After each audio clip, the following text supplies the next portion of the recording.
You're watching NBC5 News at 6. Right now at 6, an extraordinary act of forgiveness. I don't know if this is possible, but can I give her a hug, please? Please? An embrace that nobody saw coming as Botham Jean's brother makes peace with Amber Guyger after a jury sentences her to 10 years in prison.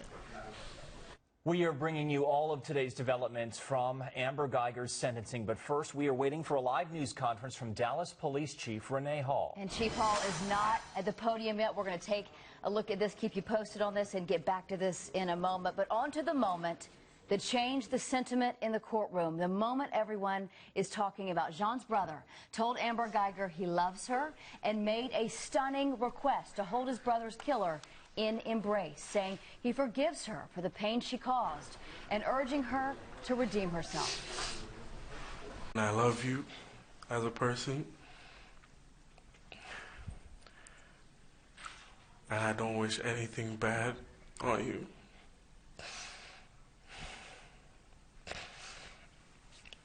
I don't know if this is possible, but can I give her a hug, please? Please? Yes.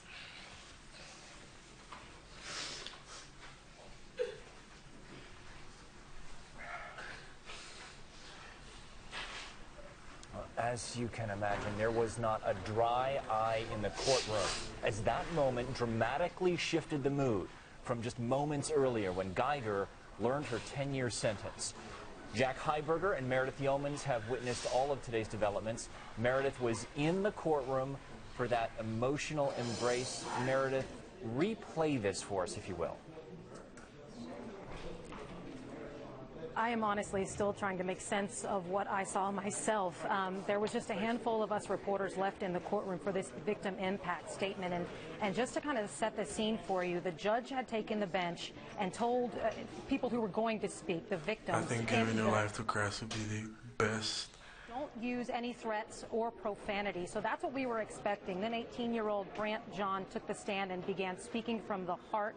Remember, his mother and sister have said that he has had a hard time processing what has happened, that he's been internalizing it a lot, and that they're worried about him. So this, it seemed like, was his chance to just release. I'm going to read you some of the quotes that I wrote down from him. He said, "I love you just like anyone else. I personally want the best for you, and I don't even want you to go to jail." Then there was that long embrace. He asked the judge if he could do that, and there was kind of this sense of uncertainty that, you know, is this allowed? Is it okay? Of course, this is a very tense scene. There's deputies all around, and everybody just kind of looked at each other, nodded, and they met in the middle and embraced for what I now know is about 40 seconds. So, I mean, just completely unexpected. Then, once that was finished, Guyger went back to counsel table, continued weeping.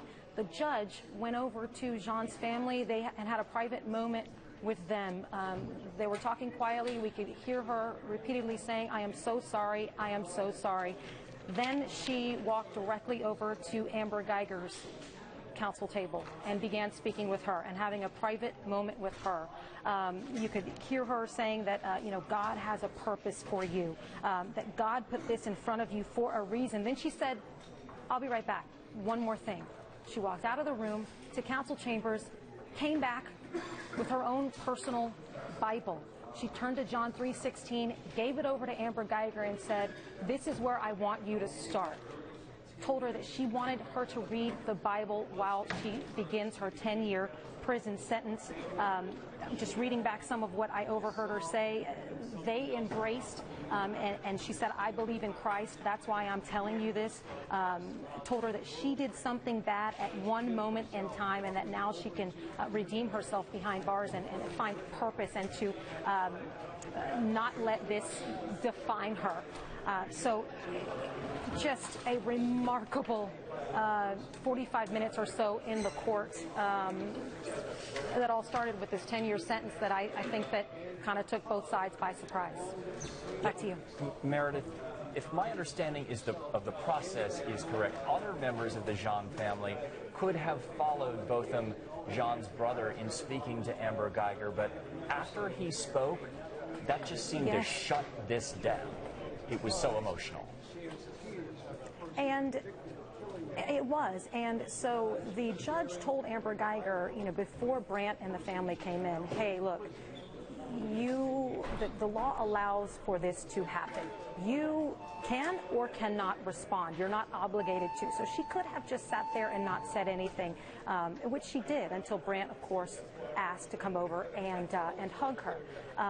But I think having him speak was most impactful because we have heard so much from Allison Jean and Alyssa Jean, or Finley, about how worried they are for Brant, and they're worried that he isn't talking as much as he used to. He isn't being his jovial self. They're worried about him. That he's internalizing a lot of this, and that they don't know what's really going through his mind. This is what they said during testimony. So to have him come in and speak from the heart the way that he did, we were all on the edge of our seats. Chill bumps were in all of our arms. The deputies were crying. The journalists in the room were crying. So both sides were as well. Of course, the Guyger family had already left. But yes, to answer your question, Meredith, we're going to need to cut away. Excuse me for a minute. Design, Dallas Police Chief Renee Hall is holding a press conference. We do want to go to that right now and listen in. Good evening. I first want to thank each and every one of you for being here today.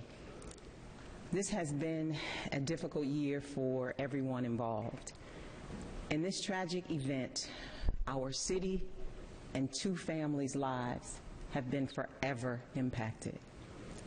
What we can agree upon as a whole is that Dallas today is different than it was yesterday, and definitely different than it was a year ago.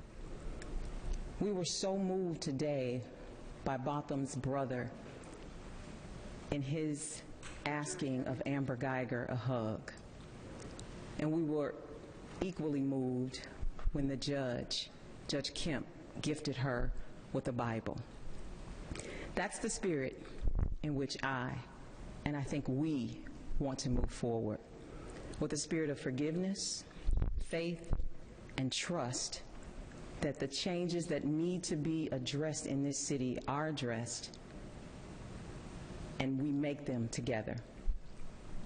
There was sworn testimony that revealed things during this trial that gave me concern.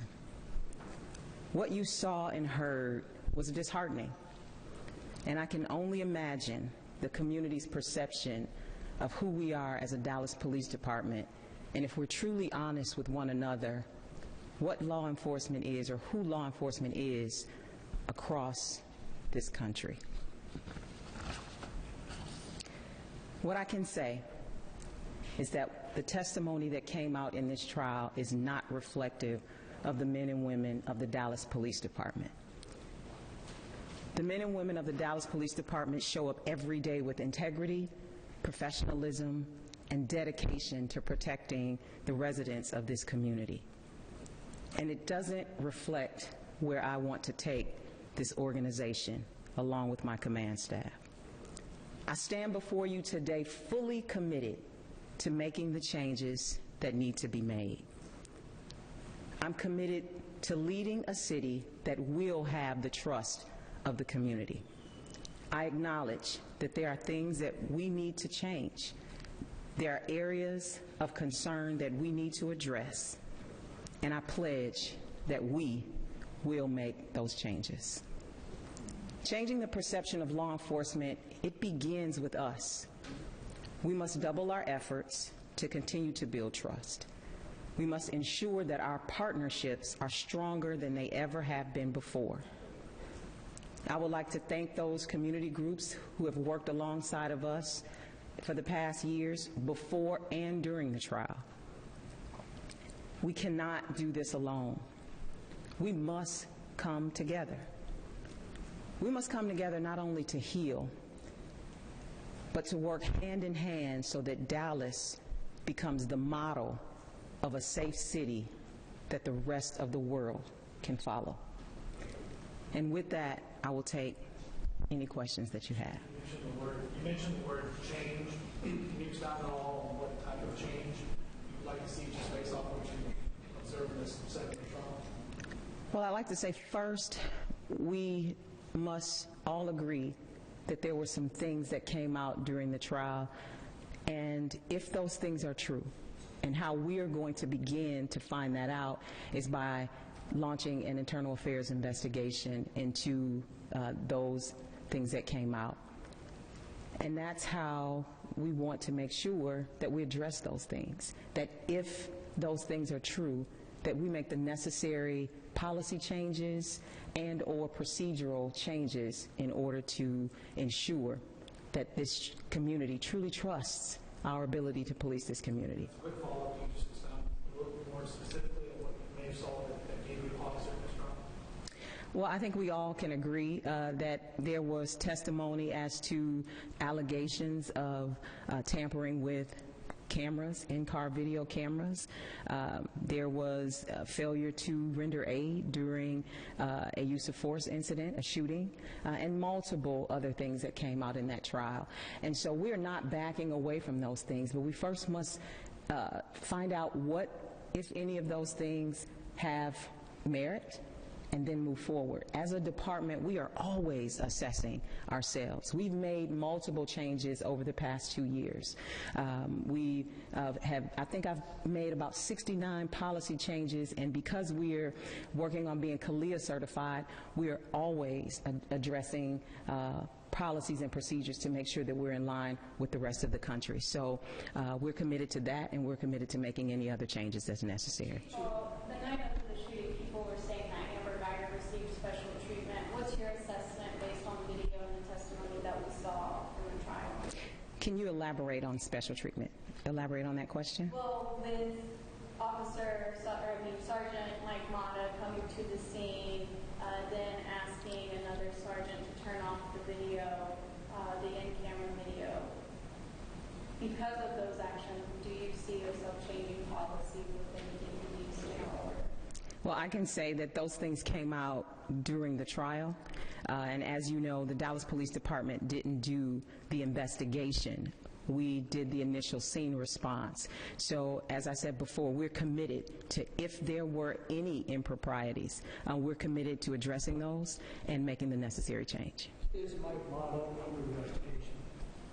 Once the trial concluded, which it just concluded today, all of the things that were heard and brought out during the trial will be turned over to the Internal Affairs Division, and all of those things will be under investigation. Including that? Including that, yes, sir. Can you touch on the current situation with Martin Rivera? Can you elaborate on that question? What is his status with the department? Seeing what happened with the trial, did any repercussions stem from that? So, Officer Rivera is still a member of the Dallas Police Department, and his allegations, along with all of the others, will be investigated by Internal Affairs. Coming out of the trial, what are you telling your officers? Are there any changes that you want them to make immediately, or anything that you want them to be cognizant of? What I tell my officers today is what I tell them each and every day. We are the Dallas Police Department. We are one of the best in the country. And what I want the community to know is the Dallas Police Department is not reflective of what you've heard over the past week and a half. Dallas Police Department is Officer Brian Knopf, who provides hundreds of pairs of shoes for underprivileged youth. It's Officer Lamar Glass, who works in Southeast, who provides food during the holidays for underprivileged families. And it is Officer Lee and it is Officer Nair, who on the night of Botham Jean's shooting death rendered aid continuously until he took his last breath. That's the Dallas Police Department, and I ask them to continue to be who they are. Okay, Chief, is there any concern about security at this point in time for the police department, for your officers, and for the community, should there be any retributions or demonstrations? Well, right now we don't have any intelligence surrounding that. We have a police department that is always prepared. They go out each and every day with the proper training and trained to deal with situations at hand. So right now we don't have any intelligence relative to that, but they are as prepared today as they are any other day. Thank you so much. I'll take one question. Your hand was in the back several times. Some had wanted a sentence of 28, and then the ultimate sentence that was handed out was 10. So I had a similar question: what kind of preparations, if any, had you had any discussions with your department about possible safety concerns or activities in community reaction? So we're always focusing on being prepared. As you know, right now we have a state fair that brings hundreds of thousands of people. So we're focused on preparedness for that, and we're always focusing on the possibility of a protest. As you know, as a police department, we are very accommodating to peaceful protests, and we're prepared for those, and also prepared if there is any differences in that protest. So you're welcome. Thank you so much. Thank you. Thank you for being here. You've been watching a live news conference with Dallas Police Chief Renee Hall in the wake of the sentencing of fired police officer Amber Guyger. You heard Chief Hall say that she was moved by the comments made by Botham Jean's brother, also the move by Judge Kemp to give Amber Guyger her personal Bible, and acknowledging that there is work to be done in the Dallas Police Department. And she talked about that path forward. She mentioned that she will launch an internal affairs investigation, make policy or procedural changes to reinstate trust within the Dallas community, and talked a little bit about the testimony that we heard of what will happen with that, tampering with evidence in the in-car videos and the failure to render aid. All of that will now become an internal investigation within the Dallas Police Department. She was, of course, reacting to Botham Jean's mother today, who spoke earlier. She was very critical of Dallas police. Just minutes after Amber Guyger's sentencing, she had strong words about the city of Dallas. Yeah, and we will hear more about Allison John's comments right after the break. Our coverage continues. Stay with us.